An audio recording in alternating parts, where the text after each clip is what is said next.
New House champions, welcome back to the Eight Perspectives.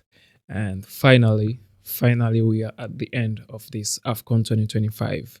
And it ends with the victory of the Senegalese team 1-0 against the host, Morocco. Warriors. Warriors, that's the first word that comes in my mind for this Senegalese team that deserves his win. I've been saying it since the beginning of this AFCON, since the first video I made about this AFCON. I said it. This team, for me, was the most balanced team in terms of every every factors, everything that it takes to make it to the final and to win an AFCON. I said it, and yeah, seems like I was right. So, guys, this game was just oh, it was crazy, right? It was crazy. It was controversial, controversial, and normally when I come to make a debrief, I just talk about football, and just that's just the way I like it. I don't like to be, I don't like to be to go in all the noises, right?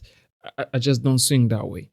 I just like to say things, like to stay in the context, meaning football, right? But for this game, you can't talk about this game. You can't talk about this AFCON. Okay, let's stay on this game. You can't talk about this game without talking about the controversial situation that just happened in this game, and I'll come to it at the end. So I'll just start with the brief. I'll just talk about the game, the football part of this game, and later on I'll talk about the controversial part. I'll talk freely. I'll talk sincerely.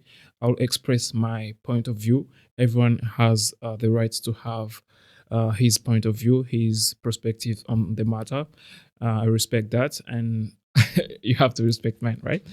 All right, so guys, wonderful game from the two teams. First half really interesting, 50-50 for me. It was really a clash of two giants, of two titans. It was not easy on both sides.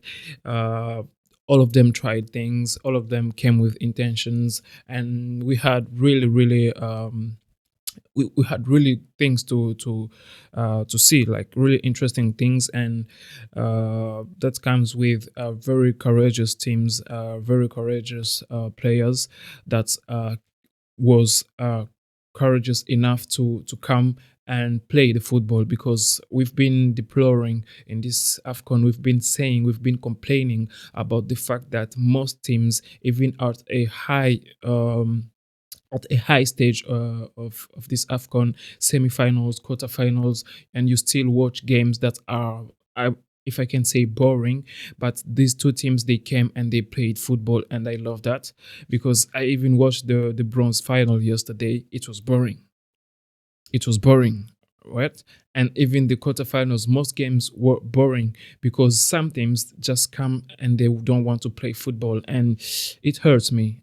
And I'm talking, this is just my opinion, it hurts me to say that. So I love that the fact that these teams came to play football, because this is the final of the AFCON, guys. It's a final. You can't come to this stage of the tournament and not be able to put the ball down and play and show us what you've got, right? So first half, very interesting things. The two teams were really trying to make shit happen, and it didn't happen for both of them because the keepers were really top class. Yassine Bonu once more was wonderful. A lot of interesting saves, and he's just, for me, he's I'm sure he's gonna take the Golden Gloves. I've not I didn't watch the ceremony yet. It's happening right now as I'm recording this video, so I don't know what is happening there. But I believe he's gonna be the gold. He's gonna win the Golden Gloves, and if he doesn't, well, it just happened because on the other hand, Edward Mendy also had a really good AFCON. He's just stopped a penalty in the final of an AFCON, and he just conceded 2 goals for on the whole tournament. And if even his statistics are good, so I don't know. I haven't watched the ceremony. I believe at this time it's a little bit tight, but anyone winning it, it's well deserved for me.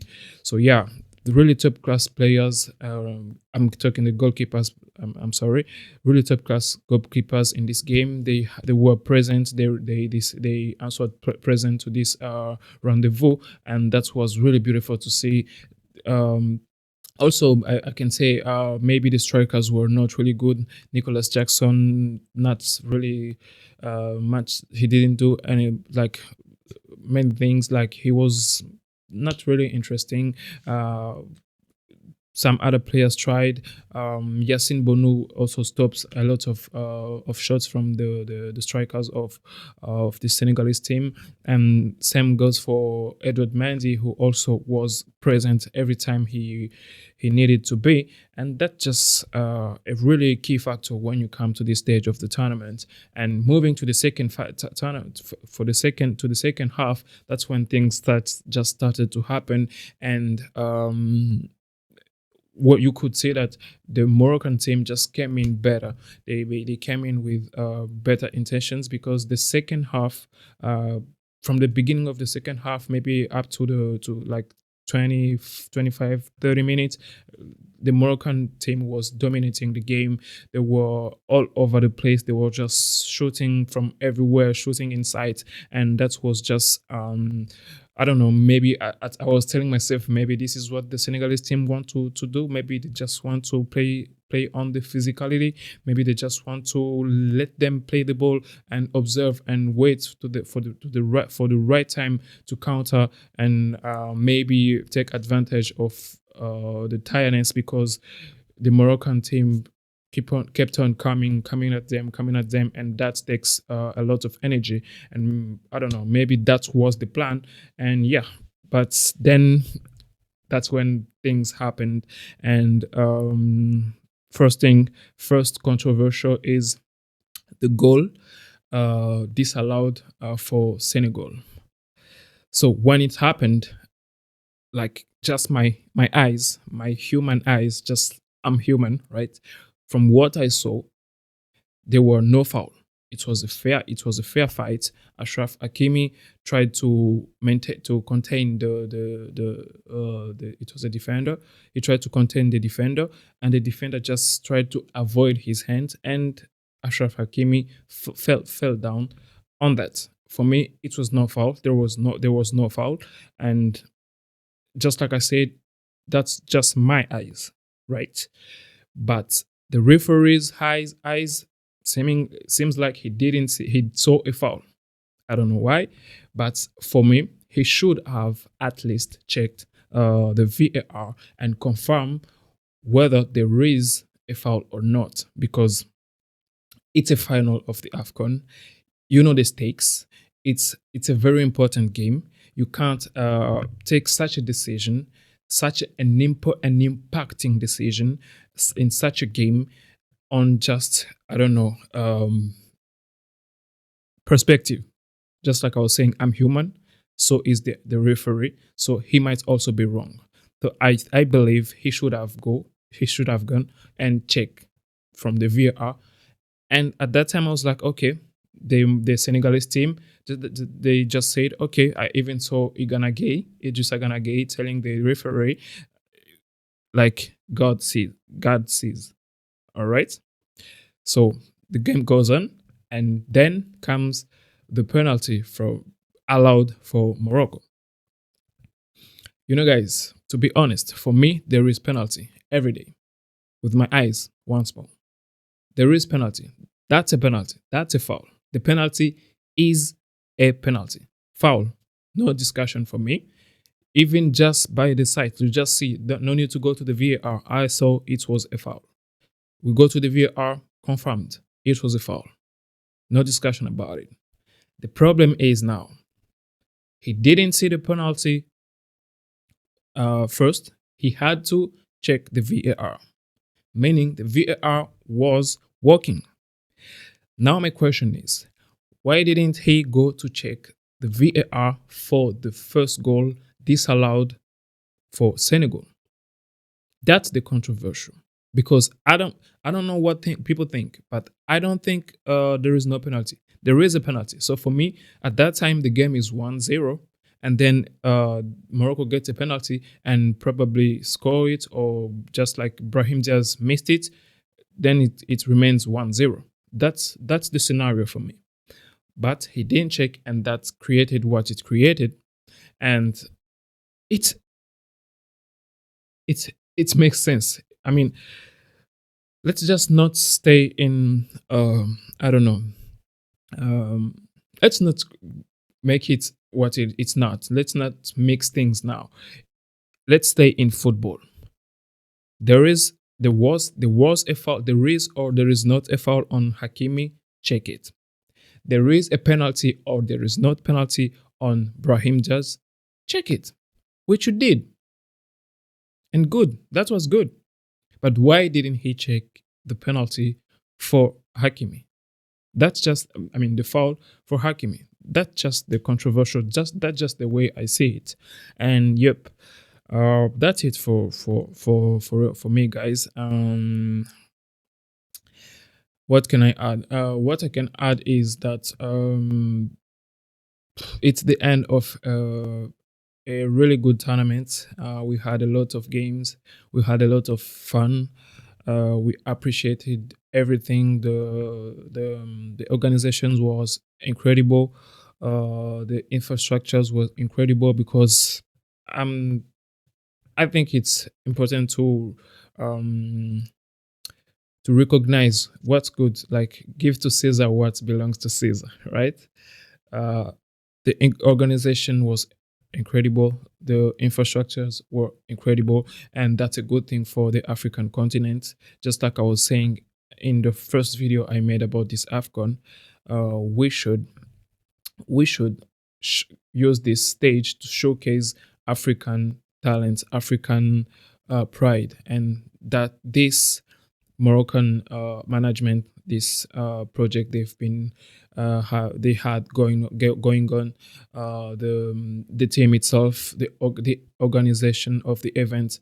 That's something we should be proud of as African, and all the countries should learn from that and also do the same, because now we see that investing in football is a good thing, and then why not all the other African country? Why not? Because it pays off, right? So that's what I had that in my heart. I wanted to say that. And congratulations to this Senegalese team. It's well deserved. For me, it's well deserved. It's God's plan. It was written. It was written. And I said it. I've been saying it. And I'm still standing on it. And now it makes sense for you too. Yeah, so congratulations to the Senegalese team. A lot of emotions. I want also to say something, guys. What Sadio Mane did, what Sadio Mane did, that's a Captain Pro Max. That's a Captain Pro Max. Because when the penalty was allowed for Morocco, the Senegalese team, the Senegalese player just left the pitch and went in the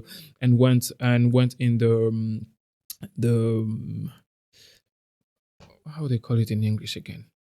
I just forgot. Like the place where they get dressed and stuff, right?